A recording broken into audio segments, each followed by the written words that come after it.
It's Cookie Lab.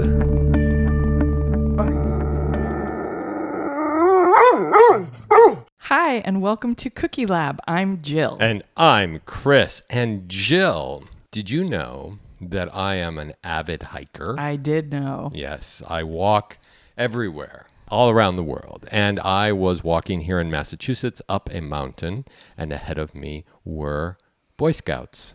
They were little Boy Scouts, like Cub this Scouts? big, Okay. from far away. Yeah. They were ahead of us, and then they were behind us, and then they were ahead of us. They were up the mountain with us, and they were down the mountain with us. That happens sometimes when you're hiking. You're Yes. like leapfrogging with another group of people. Leapfrogging is what we did with the pack.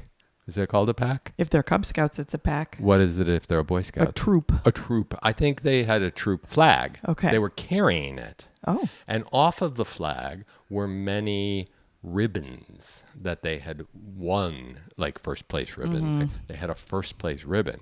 And at some point they were seated and getting drinks of water and snacks. Gotta hydrate. Yeah. And they were saying how surprised they were to win a competition. And what was the competition? I'm glad you asked. I don't know. But they won it by making kryptonite. Kryptonite. Yes. The famous Achilles heel of Superman. Yes, because he's from the planet Krypton. Mm-hmm. And somehow he's allergic to it. That's right.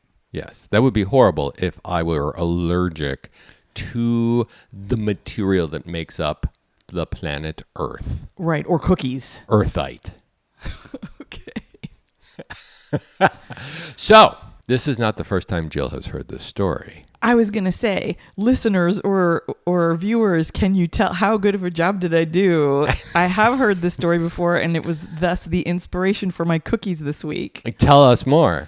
So that made, when you told me that story, I thought I have to make kryptonite cookies. Oh my gosh. And one way you could think about kryptonite cookies is cookies that are so good you can't resist them. That's how It's your kryptonite. It's your Yes. downfall. You are powerless Right. against Right. this cookie. So I thought, well, that cookie would probably have bacon in it. Oh. And so I went back and listened to our episode number 105, Bacon Ginger Snaps, and I highly recommend it.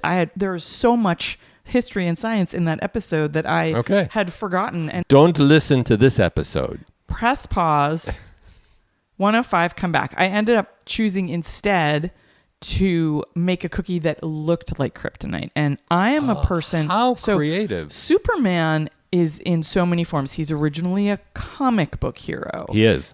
There were movies. There have been... TV shows. So for me, because of the age that I am, it's Christopher Reeve in the Superman movies. Okay. And our beloved Gene Hackman as Lex Luthor. So in that movie, he goes into this like Krypton palace with the crystals. And that's what I was thinking about. Is that a Krypton palace? Or what? I don't know what it is. You're thinking of his ice palace. Yes. Okay. So I don't know what I'm talking about. But Superman in his ice palace reminded me of geodes. Do you know what geodes are? Yeah. Yeah. It's like a rock that looks like a munchkin, and you crack it open and there's crystals inside. So what I'm going to tell you is the history of kryptonite and the science of geodes. All right. Krypton is a real thing. It is number 36 on the periodic table of elements. It is a noble gas. It is colorless. It is odorless. It makes up 1/1,000,000th of the Earth's atmosphere, I believe. Superman could not even survive in I don't this know. It's so small. atmosphere. I think he could because he did. Okay. But if you when you electrify it, it emits bright light. So it is something that is used for like high intensity, like airport runway light bulbs. Oh. Its name comes from a Greek word for kryptos. Kryptos means hidden, like, cryptography, hidden clue. And so I'm sure that the person whose name escapes me who invented Superman was aware of that when he named the planet Krypton and this fictional rock called kryptonite, which makes Superman and all the denizens of Krypton ill. Yes. But having grown up on that planet, these folks have X-ray vision and they can fly. And so the planet explodes. Baby Superman is sent in a little rocket ship to Earth, and there's only a shard of this kryptonite that gets stuck in the tailpipe. And that's how any bad guys, any villains who that was the original nugget of it. And that's all that existed. Got it, and then somebody else got it from that person. Yeah, so all that trouble from one rock in the tailpipe. You always have to check your exhaust system. Yeah, that's the history of kryptonite. Okay. And now I can tell you about the cookie that I made.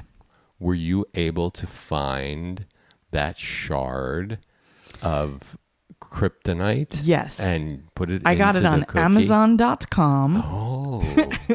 I used rock candy. So I think most commonly the kryptonite that gets Superman sick is green. Yes. I made geode cookies that are purple for a couple different reasons. Okay. We would be remiss if we did not mention that in theaters now is Supergirl. Oh, okay. Cool. I wonder, viewers, it's listeners, if her Achilles heel is also kryptonite. I unfortunately or don't where she comes know that from. much about it.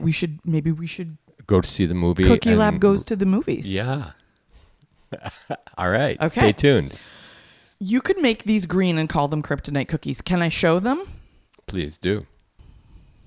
It's a beautiful purple. Reminds me of ube. It looks like it has geode crystals on it. Yes. So I found a recipe for geode cookies, and it called for a tube of slice and bake dough. Okay. And since our cookies are gluten-free, I had to make my slice and bake dough. And after that, I, of course, stopped paying attention. She lost interest. So I made the dough. Then when I was onto that recipe, I made a misshapen log and rolled it in purple sanding sugar and then refrigerated it and then sliced and baked. I then returned to the original recipe to see how to decorate them. And that recipe with the store-bought said I was supposed to take balls of it and roll that in the sugar and squash it onto the tray. Okay. So mine were really slice and bake, and they have an irregular, border to make them look like a rock. Which is even easier. How did you make them irregularly shaped? Instead of making a beautiful log to make circular slice and bake cookies, I made it very lumpy. Got it. And then I sliced them, and they were irregular shapes. Baked them at 350 for 12 minutes. Cooled them. Made some frosting with confectioner sugar and milk. Yeah. Frosted the outside, rolled it again in the sanding sugar, because in the first place, whatever was on there when they baked, it didn't look like much. Oh. Then I got this awesome effect. Yeah. Put a little frosting on top, put a little food gel, and then some rock candy to be the crystals. And is the rock candy clear or is it purple? It's clear. So I did... How did you make it look purple? I did multiple phases. There are some on the cookie tray that have clear crystals. It was a true Cookie Lab experiment to see what I would like the best. So I did put a little of the purple food gel in a bowl with some of the crystals to kind of paint them. I see. You can have fun with it. You can do whatever you want. You can make multiple colors. You could make them, red and green for Christmas, or, another reason. Or green for Superman Kryptonite. One of the reasons I did purple is that when we talk about the science of geodes, that's a really common color. Yeah. I am afraid they're going to be disgusting because of all the sugar. Like, who wants to eat a pile of rock candy? Let's Do you? eat them and find out. Okay. I do. Okay. I want to eat a pile of rock candy. Let's see what happens. Oops, it broke right in half. It looks nice and airy. I can't wait. My mouth is watering. I must eat the cookie. Is See? it your kryptonite? It's like kryptonite. Let's find out. So soft. Cookie itself is fine. Airy. Can you hear that? The crunch. You know what? I like it a lot better than I thought I would. Oh, the crunches of rock candy. Something's a little bitter. But Really? it must have been something on my lips. Okay. Maybe your bug spray from your hike. Bitter lips. Did you put any citrus in this at all? There's no citrus in it. It tastes kind of citrusy. I'm quite pleased. I definitely don't think they're an irresistible weakness like kryptonite, but I think they're tasty, and I would make them again. They're a great visual effect for sure. Very, very pleasurable if you have a kid who's into rocks. Mm-hmm. You can even make your own rock candy. with a string and some water that has sugar dissolved in it. Yeah. I didn't have time. No. Or if you have somebody who's graduating from the Denver Mine School. Colorado School of Mines. Colorado School of Mines. This would be a nice party favor.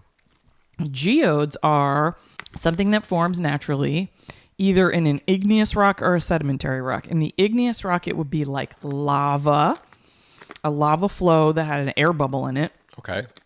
Water gets in there. Then the minerals dissolve out of the water and form like a shell, a crystal hard layer. Okay. And then more crystals start to grow inward into the cavity. And then you crack it open and you see the pretty crystals. So let me repeat this to see if I understand. A rock formed under intense heat, and it has a hole in it somewhere, a pocket. Then there has to be some water with mineral-rich water. I mean, I think all water has some stuff in it. So let me make an analogy. Okay. It's as if I took a glass container with lots of sugar in it, and I held a string in it. And as the water evaporates, the mineral is left behind. Yeah, it forms crystals on the string. That's why you need the string for something to form Inside the rock, there's a rough surface. The minerals start to collect there. As the water evaporates, it leaves behind crystals of mineral. In the case of a sedimentary rock, it would be like the sand and silt and things are being slowly deposited, but there's like a tree root or some other piece of organic matter that can make the cavity. Yes. It's very surprising to me, and I didn't know this. There would be so much mineral dissolved in the water that it could form these incredible crystals within the rocks. Yeah. It takes dripping in through cracks. Super long time. Oh, it does? Yeah. Thousands and thousands and thousands of years. Oh, it's not going to happen like overnight on your kitchen counter, like rock like candy. A week. No, it's a super long time. Oh, okay. Quartz is the most common, but the quartz is the most common mineral formed inside the geo? Yes, quartz, unlike krypton, which is only 1/1,000,000th of the Earth's atmosphere, quartz is the second most common mineral in the Earth's crust. Yeah. Like the quartz engagement ring I gave to my spouse. So just a pinch of iron makes it amethyst. It's purple quartz. And if you wanted green, it would be nickel, and that would be like a kryptonite geode. But not really. It would just be quartz with a little nickel. Yeah. Yeah. Worth 5 cents. Yeah, so that's it. That's my geode kryptonite mashup cookie. This was the most interesting cookie lab I've ever been to. Oh, thank you so much, Chris. Excellent. However, you have inspired me. Okay. I think we should do a series on kryptonite cookies. The first definition of like cookies you can't stay away from? Cookies you can't stay away from. I think the listeners will like it. All right. Stay tuned because we're gonna challenge each other to make some cookies that you can't resist. They're kryptonite. Mine might have bacon. Bye. Bye. See you next week. It's Cookie Lab.